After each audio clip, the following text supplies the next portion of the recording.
Welcome back to the show. Everyone knows the Diefenbunker, and if you don't know, it's Canada's Cold War museum, steeped in incredible history, and they have wonderful programming that goes on throughout the year, and their team is always working on new things, and really excited to have our next guest on the show. He is the curator for the Diefenbunker. I'm joined by Sean Campbell. Welcome, Sean. Great to have you here. Great to be here. We're just talking about the summer, and let's talk about how excited you guys must have been to have people back in person. What was summer programming like at the Diefenbunker? Summer programming, we had our spy camps were in, so we had a lot of, we managed to bump up to about, programs of about 20 kids were coming in per week, which is the largest that we'd done at that point. And we were happy to be able to do it safely and to bring people from the community out to do the camps. Yeah, happy to hear it. Let's talk about the history behind the Diefenbunker. As I said, it's Canada's Cold War museum, but for those that aren't familiar with it, it really is steeped in history, isn't it? Yeah, it's so in 1958, John Diefenbunker got up in the House and he announced a program for a continuity of government. So what that meant is that over the course of about 10 years, bunkers were constructed all across the country. Ours is the most well-known because it's the largest one that was created. Really? So it was created from 1959 to 1961. It was opened formally in 1962. But it was as terms of continuity of government, it was just meant to house the machinations of government in the event that a nuclear event was to occur, any sort of larger natural disaster that would have knocked out most of the government structure across the country. Yeah. Well, as I said, you have wonderful programming that happens throughout the year, and many people probably don't realize you have an Artist-in-Residence Program.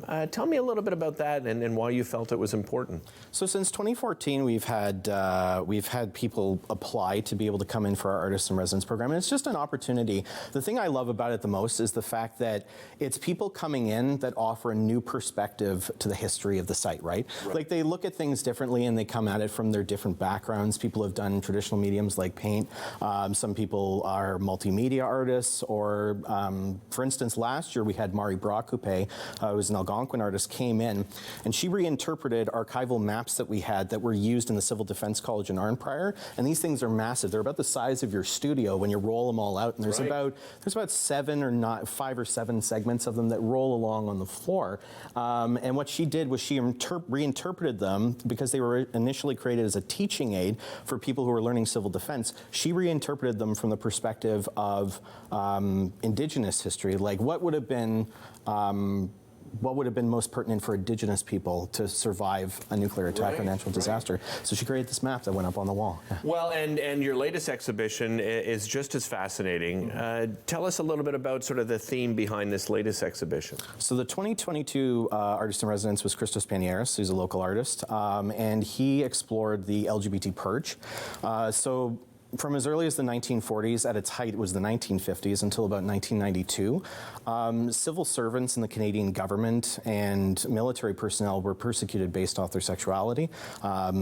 So if you were considered homosexual, the Canadian government, mainly the RCMP and the military, they had their own division that they set up that would essentially investigate whether that was by surveillance, whether that was by tapping phones. Like they would find people that were suspected of being that, and then they would interrogate them, and they would essentially say, you either resign or we fire you.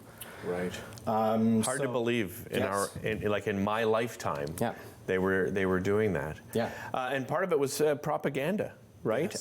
That's part of this art installation is old propaganda posters. So we're going to bring one of the posters up on the screen here, the first poster, and this one is the original. Tell me a little bit about this poster. So in 1953, Canadian Civil Defense, which was the original civil defense organization in Canada, they created a series of posters that featured the character of Justin Case, who is pictured here.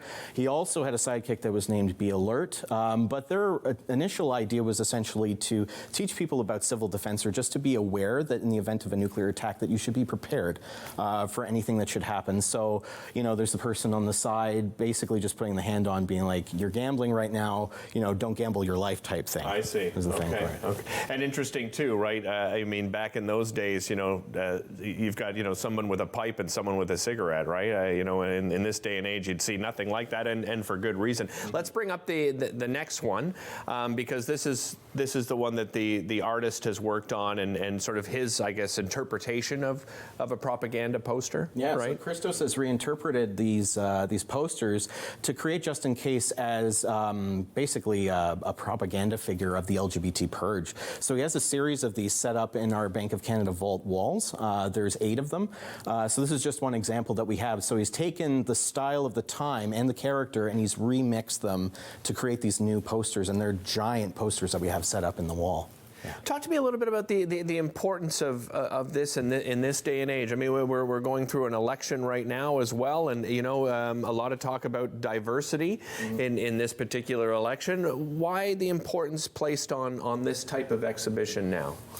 Well, I was at a talk at the National Art Gallery recently, and there was an American historian that came in, and she had a quote that stuck with me, and it says that to do good history, you have to tell all history. So in order to do that, we feel that bringing in the histories that may not have been well known to people as they were occurring later on, but to be able to bring that to the forefront and to have the public be able to come in and see that these things did happen, and to be able to interpret it, but also from the communities that it affected, it's important for them to be able to come in and say, there it is. Sean, how long is this exhibition running at the Diefenbunker? So we just recently opened it on October 14th, and it'll be running until Wednesday, February 15th. And then you've got some fun Halloween programming coming up for younger people, right? Yes. Younger kids. So if you have kiddos, October 26th to the 28th, we've got our Toddlers Halloween. So get them dressed up and come out for Toddlers Halloween. Excellent. Programming all available on the website, like the schedule, because I know you're constantly changing things up at the Diefenbunker? Yeah, come and check it out. Excellent.